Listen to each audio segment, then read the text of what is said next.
Hey, it's your buddy Peace and Harmony with you here today. We're zooming in a very simple, clear, and really very organic, very genuine understanding of the very basic roots and fundamentals of narcissistic, psychopathic, emotional abuse, control, manipulation, and exploitation. It has been felt by psychologists, those philosophers, really, the ancients as well, back in, ancient Egypt.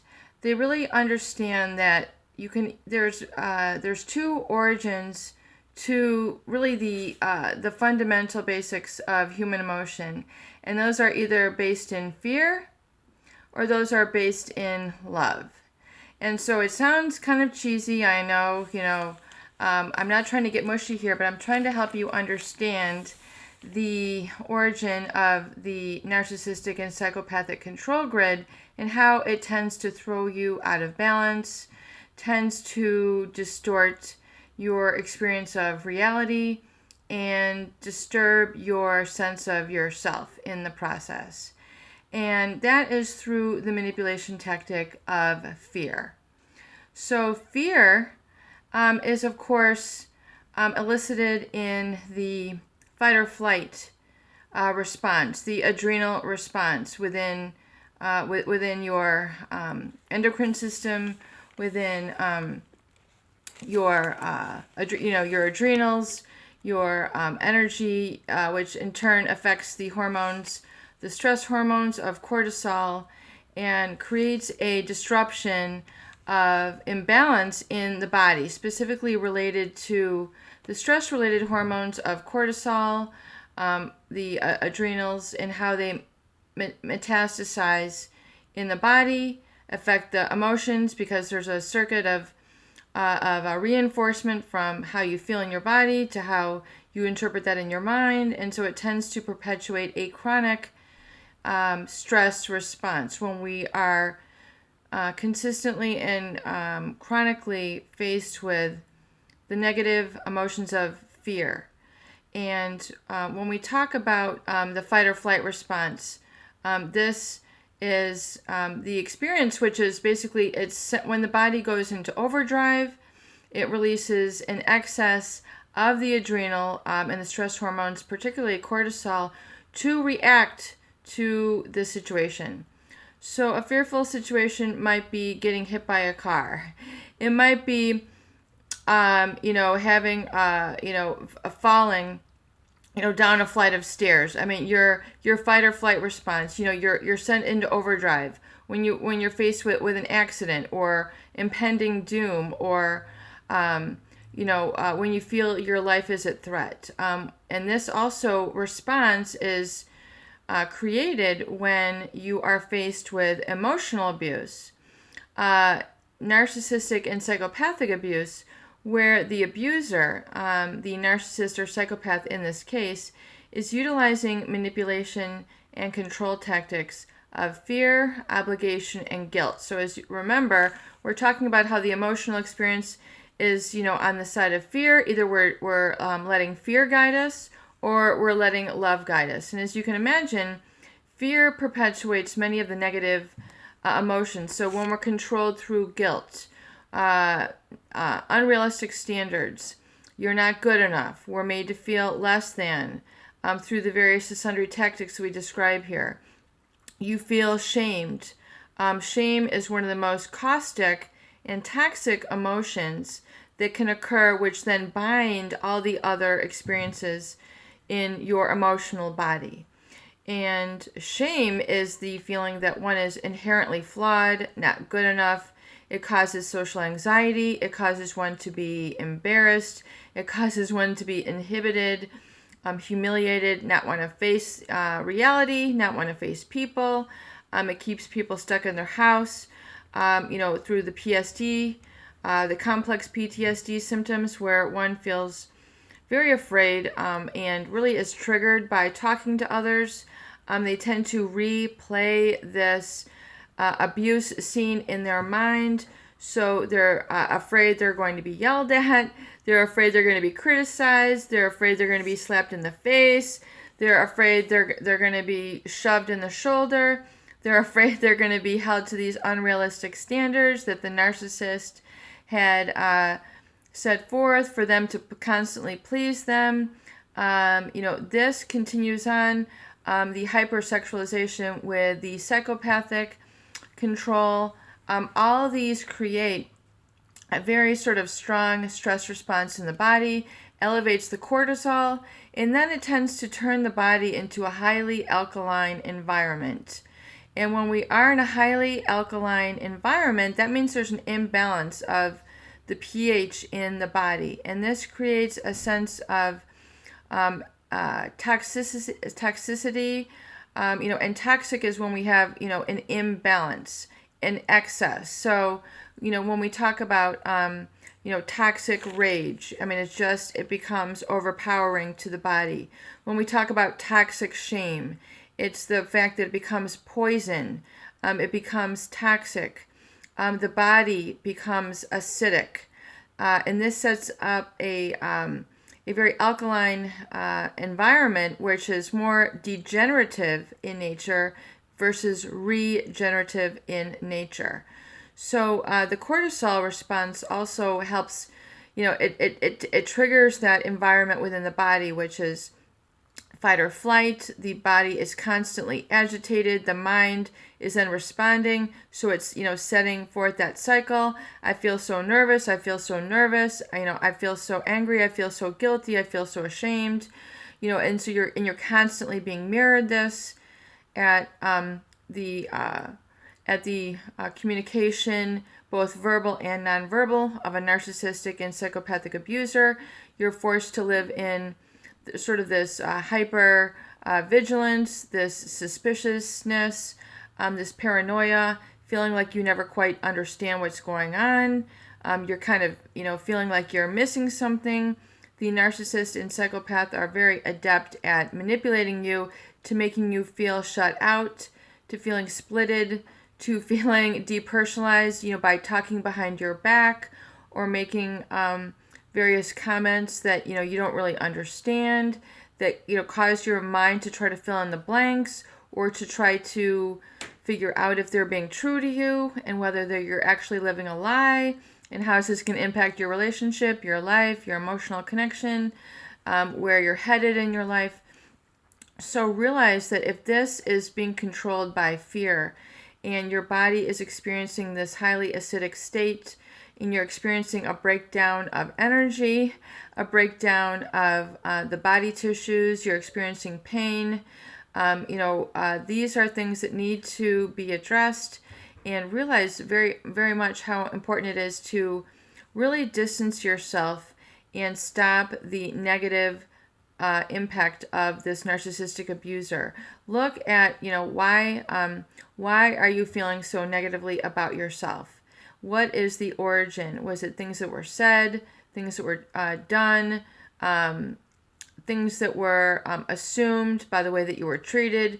And so continually, again and again and again, this created a real imprint on your identity or how you feel about yourself and your state of your experience of security in the world, feeling like you're okay, feeling like you belong, feeling like you have a can-do attitude and you can get through things without being insulted, berated, distracted, hit, slapped, yanked, walking on eggshells where you're in fear of a violent outburst. So realize that this toxic fear oftentimes is originated within the abuser itself. And it has nothing to do with you. So when you can separate that and realize that you've received all these erroneous and negative toxic messages, which have now kind of overcome your system, your identity, how you feel about yourself, your emotional body, your physical body, realize it's very important to let these people go. Release the fear. Let go of the fear that they have instructed you to live along. Release the instructions of fear that they have given you, basically feeling that you're not good enough, that you don't get what's going on, that you're less than, that they need to be in the center of attention all the time. Release the fear that they have instructed you the course to live on. Let go of the fear that they have implanted in you to really guide your life or your life purpose to specifically try to please them. Release the fear. Release it from your mind and release it from your body. And if you can learn to release, that means saying, I'm now letting go of the fear that was instilled into me by this narcissistic or psychopathic abuser. I'm now letting it go. I'm releasing it. I no longer want this toxic fear cycling in my body. I'm letting it go. I'm releasing it to the universe, and I trust the universe will process it and make good with it. And I'm now letting it go, and I'm letting it return to its source. And I'm now filling myself up with the energetic vibration of love, peace, self-acceptance, embracing my truth, embracing my contentment, my fulfillment, and I'm now putting my body and mind at ease. And as you tell yourself and reaffirm this and get into the mindset where you're able to release and let go these unrealistic standards, these perfectionist standards that can never ever be met, no matter how hard you try. The harder you try, the target moves, and you you continually are up against this uphill battle, and then the foothold crumbles underneath you, and then you're sliding back down, and then the struggle perpetuates. It's a very exhausting, fatiguing sort of lifestyle when you're entrapped in this cycle of abuse with a narcissist or psychopathic abuser, where you're constantly living in ambiguity, uncertainty, and that locus of control of how you feel about yourself and how you act and how you determine your emotions is outside of yourself. And as soon as you can understand that the source of your emotions and your control is within yourself, the control originates within. It is not from the very overwhelming messages that this psychopath or this narcissist would have you believe, that you're now releasing that. You're releasing that energetic vibration that they have instilled in you, and you're now existing in a state of safety. Because when you release their negativity, that negative voice, those negative physical outbursts, when you release all the hypersexuality that has overwhelmed your system, gotten you into a state of imbalance, addiction, physical addiction to the sexualization of everything in the world, and letting it go and realizing that your body, mind, and spirit is not meant to live in that hypervigilant, hyper-aroused cortisol state that is creating an alkaline environment in your body, which is very acidic, causes all the sundry diseases, including cancer, ulcers, heartburn, the digestive issues, the irritable bowel syndrome. Really, it's a very degenerative state for the body to be in. And as you can release that stress and realize that the pressure does not exist, you can control the state by letting it go and existing in a state of peace, balance, focus, safety, security, and unconditional self-regard, which means unconditional positive self-regard, which means I'm embracing myself and my good nature and my higher nature 100%. And I live in touch with that awareness, and I'm focused on my goals and my future that are truly meaningful and important to me and are experienced by me as a whole and intact human being, as an independent individual that is not succumbing and not reacting to the messages of narcissistic or psychopathic abuse, but that are founded in an awesome and the awe and miraculous experience of life. And I'm now allowing the good in life to be received. I'm now opening myself up to receiving all the love, support, and bliss in the experience of the awesome and the miraculous in your life. And as soon as you can let that fear go and let love guide you, not fear, you'll realize you're giving up a lot of that reactivity, that judgment, that harsh self-judgment, and you feel like you have arrived, and you're feeling like a sense of experience within yourself that is one of very much security, contentment, and well-being, and it helps you to make decisions along those lines moving forward. And as you return to love, as you return to this experience within yourself, your body will begin to reset. Your identity will be to reboot on one of security versus insecurity that the narcissist would hitherto have you operate in as a source of supply. So you, in essence, get through an energy cleanse. You're cleansing out that negative, reactive energy that they have projected onto you. You're cleansing it out. You're releasing it. You're letting it go. You're no longer letting it drive your life from here on out. You're now living in the present and looking towards the future. And now conditioning yourself to stay focused on your goals, what you truly want to do, be, have, and become. And you keep that in front of you. And I definitely recommend keeping a vision board, keeping a journal.